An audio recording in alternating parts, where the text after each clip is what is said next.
let's have a little chat about borders, both in the U.S. and Australia, and how political parties on the left are happy to go squishy on the subject until somebody notices.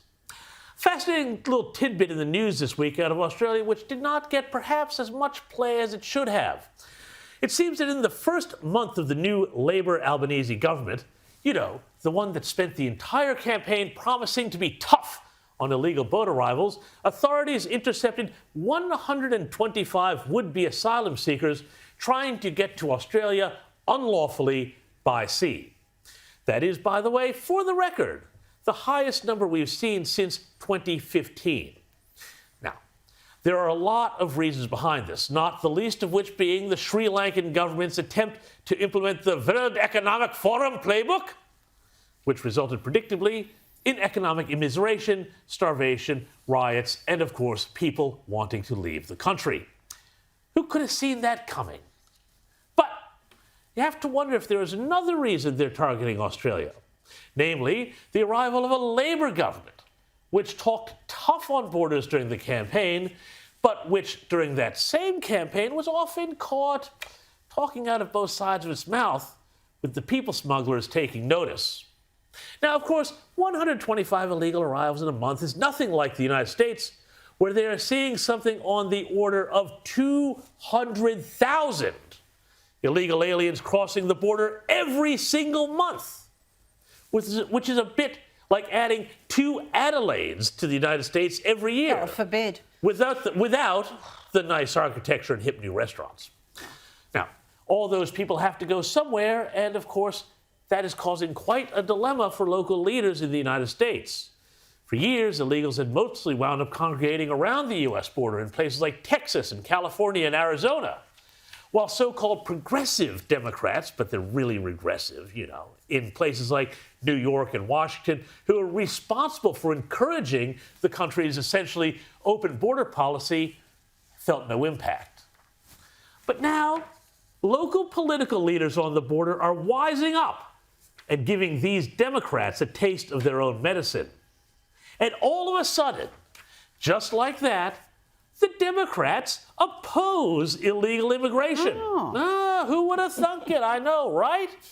For months, if not years now, the Biden administration has been secretly flying illegals around the country, including countless unaccompanied migrants, in an operation that many have compared to people smuggling, to distribute aliens around the nation to often unsuspecting communities. Now, the Biden administration's apologists have claimed that these are just routine transfers, but this is what is not routine. Border state governors like Texas's Greg Abbott have gotten in on the act and given the Democrats a taste of their own medicine. And guess what? The left is not happy. But then again, really, when is the left happy? I mean, you know, they don't seem like very happy people, you know? Always scowling, no jokes, comedians banned. But recently, Governor Abbott has started sending illegals who'd landed in Texas with the encouragement, the tacit encouragement of the Biden administration's feckless policies, border policies. He's been sending them to Washington, D.C. And the D.C. government is not happy about it, because apparently 5,100 illegals sent by Texas have been sent to the nation's capital, and the Democrat mayor is saying her city is, at a tipping point. Tipping point? Tipping point. 5,000? 5,100, thank you very much, Rita, but sorry, excuse me, but what does the mayor there think it's like for border communities? The clueless Mayor Bowser and other Democrats who all take an all-care, no-responsibility approach to open borders are now being mugged by reality as their own local health services and police forces and everything else cop a hammering. Let's follow up on a story that we've talked a lot about on the show. Dutch farmers, they are still protesting over the cuts that they're proposing, not only to CO2, but nitrogen emissions. One of the It's basically the second largest food exporter in the world, and they're being told that they're going to need to cut their production at a time of global food insecurity to basically follow climate mandates. This seems like complete insanity to me. But here's another crazy thing. Canada is now apparently going down the same route. The Canadian government under Justin Trudeau, the same guy who tried to crack down on all the truckers and everybody else, and used really sort of Xi Jinping-style tactics against them. Well, now he wants to impose drastic climate change restrictions again on farmers, again using the nitrogen excuse to crack down on food production. This just seems like complete insanity to me. John, shifting gears to 2024, what's going to happen with Donald Trump? Is he going to run again? Is he going to declare sooner rather than later before the 2022 midterms? James, I don't know. I have friends who have told me that Donald Trump has privately told them that he's running again. And that is certainly consistent with everything that he has done publicly. He seems to be doing everything that you'd have to do if you wanted to run in 2024. I don't know when he might announce. I've heard really no meaningful rumors about that. My own view, as I think you may know, James, is that I'm an admirer of President Trump. I thought he did a terrific job in his one term in office. I don't want him to run again. He's got way too much baggage. I think he's the one Republican who could actually lose in 2024. And the issue of age is a really important one. Trump is 76 years old. He'll be 78 in 2024. He would be 82 if he actually completed a term. And we Americans have seen what it's like to have a president who is elderly, who is frail, whose faculties are declining right before our eyes. And I think most Americans want to move forward, not back, and they want to move to a generation, to a candidate who is of a younger generation. And so personally, I hope that Donald Trump doesn't run, but supports a great candidate like, say, Ron DeSantis or whoever it turns out to be. Joining us now is journalist James McPherson to continue on the topic of the Manly Seven. James McPherson wrote a brilliant piece in the Australian newspaper on the very inclusive NRL, and it's been to make rugby league a sport for everyone except for Christians.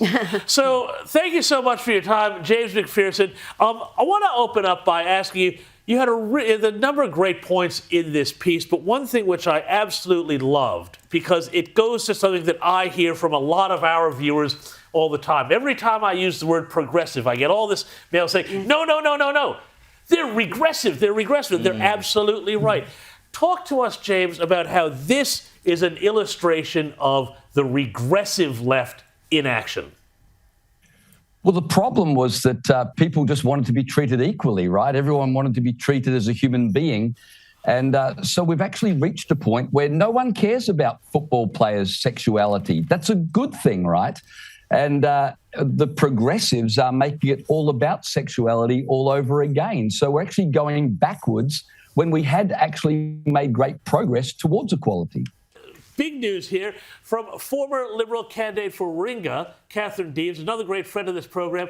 She was at a Liberal Party event at the weekend where she was allegedly targeted by trans activists. Now, for more on the issue, we are joined by Catherine Deves herself. Catherine, thank you so much for joining us. Tell us what happened. Good morning, outsiders. Yes, well, it was great to be back in Sydney CBD on Friday night, seeing that the night economy is alive and well. I had been invited by a group of young Liberals to join them on a pub crawl on Friday night, and I showed up at the venue. They changed the location at the last minute for safety reasons, and I only just walked in the door. I saw a lot of familiar faces, was really excited to see these young people and catch up with what was going on in their lives as they'd assisted me in my campaign. And someone said, the socialists are here. And I'm thinking to myself, what does that mean? And all of a sudden, we realised that the room had been invaded by a group of young men and women who started protesting and using arguably defamatory slurs against me, shouting at the top of their voices, shoving people. I mean, I showed up. At the moment, I'm recovering from a dislocated shoulder. So if I'd been shoved over, possibly could have re-dislocated my shoulder. There was even a trans woman friend of mine who had assisted on the campaign. She was shoved and pushed. Someone who was filming it was pushed down the stairs and damaged their ankle. Fortunately, I had 2 people with me, my campaign director and his friend, who got me out of there very quickly. But there are even more protesters on the street who then proceeded to scream slurs and defamatory accusations at me and then chase me into a cab. And the poor cab driver was saying, what's going on here? And we were just like, mate, just drive. Drive. And we managed to get out of there.